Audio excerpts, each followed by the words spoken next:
Hi guys, just me. I know I look like an entire can of smashed assholes, and that's because that's exactly how I feel. So it's been a pretty wicked few days. Just again in a nutshell, without getting into personal stuff, because I don't think my mom probably wants me talking about her medical problems on the interwebs.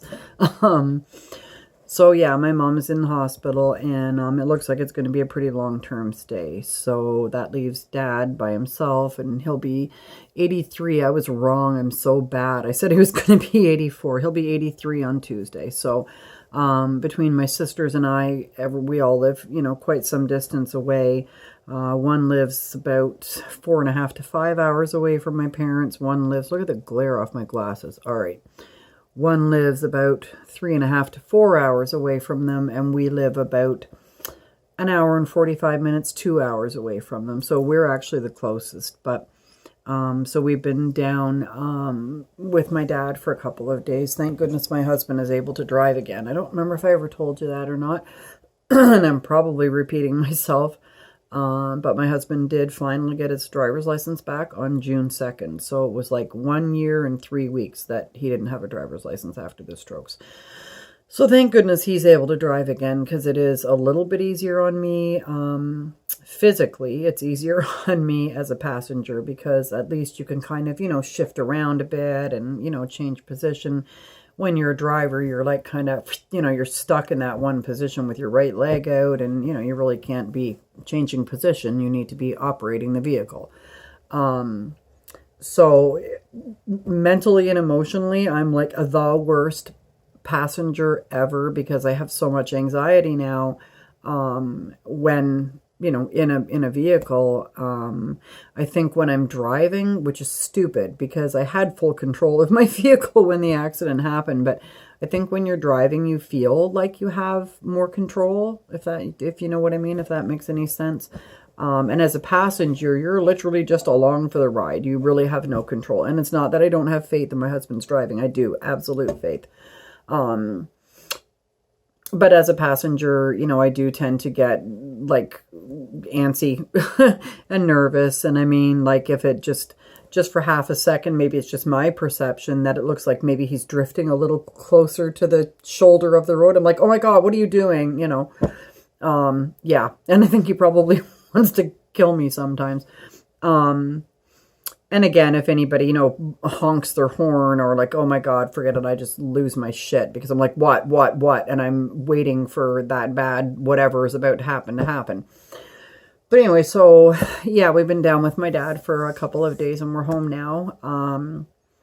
And so, yeah, it's just, yeah, dad really, can't be on his own and doesn't want to be on his own. And yeah, he's alone in the house. So it's very difficult for him, because mom's always been there. They'll be married 60 years in November, and they have been together 24/7 since the day they got married. They ran a business together, worked together, ate together, slept together, lived together. They were never, apart from each other. So it's very, very difficult for them when they are apart.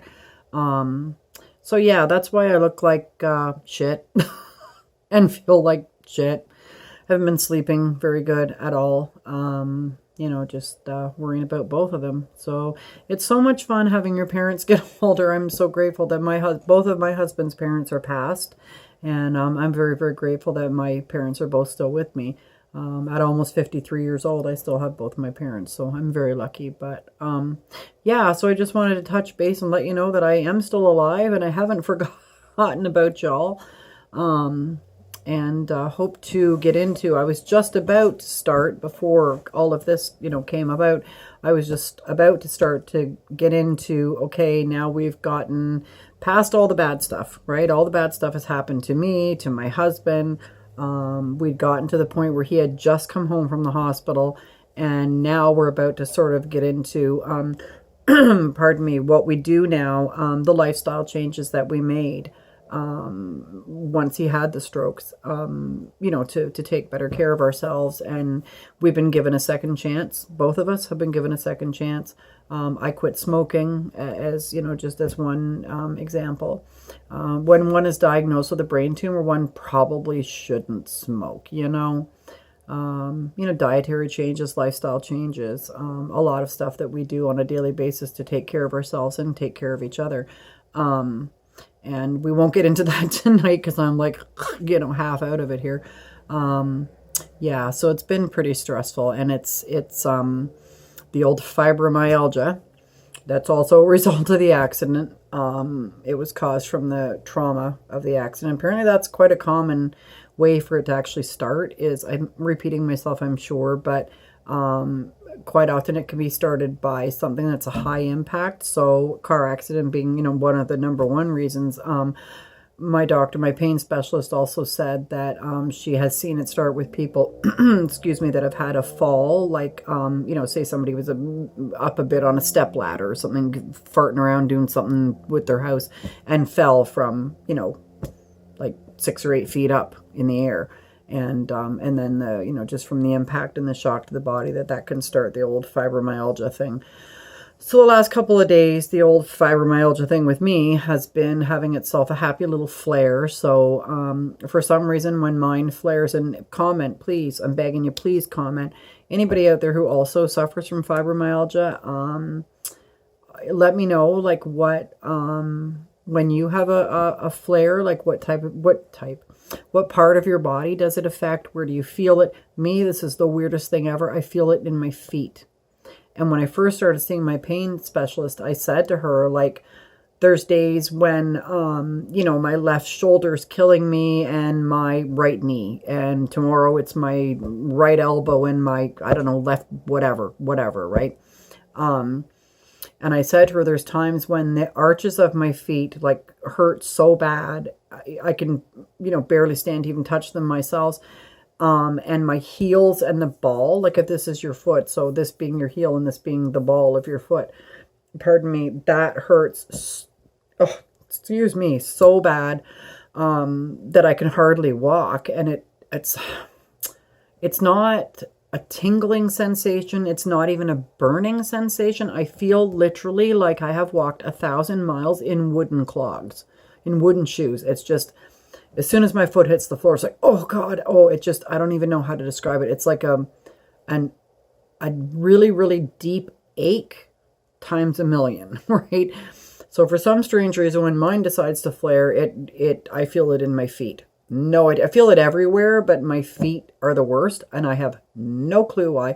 And I asked her, like, is there a reason why it would be in my feet? And she said, well, I mean, you braced your feet pretty damn hard against the floorboards of your truck, as you said, at the moment of impact. That could maybe be part of it. And she said, everybody flares in different areas, So I know some people will get it like in their chest and their ribs area. And because it's so tight and so painful, they think, oh my God, am I having a heart attack? But yeah, so I've been enjoying myself a nice flare for the last few days. So with that and with everything, going on with my parents, it's been a rough few days. So anyhow, between my sisters and myself, we're doing what we can to be there for Dad and help take care of things for him and have him not, be sitting there in the house all alone, him and the cat. So anyway, yeah, that's about it, I think, for now. And hopefully tomorrow I'll be able to get into some of the, sort of day in the life and what we do on a day-to-day basis to help ourselves. One thing that I will get into is I am a reasonably new vegan. When I was a kid, I didn't eat meat. I'm probably repeating myself, and I'm not even looking at you, am I? When I was a kid, I didn't eat meat, and it wasn't, really like a conscious, I can't eat, a living creature sort of thing. I just didn't like it, and I can live on fruits and veggies. I am repeating myself. I know I've said this before. Anyhow, I'm a reasonably new vegan. I've always been sort of borderline vegetarian. There was some meats I just don't want anything to do with. Some meats I would eat. But now I am completely vegan, and what a difference. Let me tell you, what a difference. I find that it really helps. I feel a little more clear-headed. I'm losing weight, so that's helping because, as I had said before, I gained about 20 pounds since the accident from quitting smoking and from sitting around being you know, just inactive because I can't do anything anymore. So it is helping me. I am losing weight. I've probably lost about, no, maybe 8 pounds, 7 or 8 pounds now. So, and it's a slow weight loss. I mean, it's not, you know, it took me 2 years to gain it. Hopefully it's not going to take 2 years to take it off, but I've lost almost half of it now. So that helps when you have chronic pain and, you know, when you have damage to your muscles and damage to your nerves. And as I said, I have a fractured coccyx, tailbone, for those who don't know. The more weight that your body has to carry around, the harder it is on your body to carry that extra weight. So, not that I'm, you know, overweight by any means, but that extra 20 pounds just is making it harder for my body to, you know, function and to sort of, you know, you have to be able to carry yourself around. So that's something I'll get into is, you know, what I eat in a day as well, I'm mostly raw. I would say that I am like 95% raw vegan. Tonight I did have, some mushrooms and onions, fried in vegan, oil and, or vegan, actually vegan basil butter, actually basil margarine. So that was something warm. And I ate my big ass bowl of salad that I eat every night, and I'm just happy, happy, happy, happy, happy. I love my vegan life. So yeah, all of that being said, I guess, we'll get into that tomorrow. I'm so tired that I don't even know what I'm doing at the moment. It's been pretty stressful. It's been tough, and I think we got a bit of stress ahead of us still too. So, but anyway, I just wanted to let you know that I have not forgotten about you and that I love you all. And please give this video a like, and please share our page. And please, oh please, oh please, oh please, comment, guys, comment. I see some of my posts have like well over 200 views, but nobody comments. So comment, please. Just say, hi, Cal. You know, say anything you want. I mean, if you have fibromyalgia, like I said, and you want to make a comment on, you know, your symptoms, do you have flare-ups, you know, what medications you're on, or what, you know, you do to try to help manage that's another thing, manage your fibromyalgia. That's another thing that, eliminating dairy from your diet. Dairy can cause inflammation, and it actually can contribute to, fibromyalgia flare-ups. So get rid of the dairy. Do yourself a favor. If you want to comment anything, I don't care. Just say hi. But anyhow, okay, guys. I keep saying it. I'm rambling now. Okay. I love you all, and I will see you tomorrow. Mwah.